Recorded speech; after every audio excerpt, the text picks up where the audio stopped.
ඔය ආවද ගෙදර? මොනවාදනේ බලන්නේ? මම පොඩි සෙල්ලම කරේ ඉතින්. හායි කොහමද දවස ඔයාගේ? මොකද?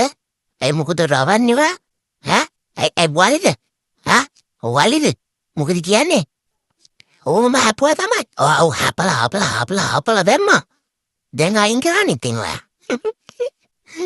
එක අයින් කරන්න. දැන් තමාව නාවන්න.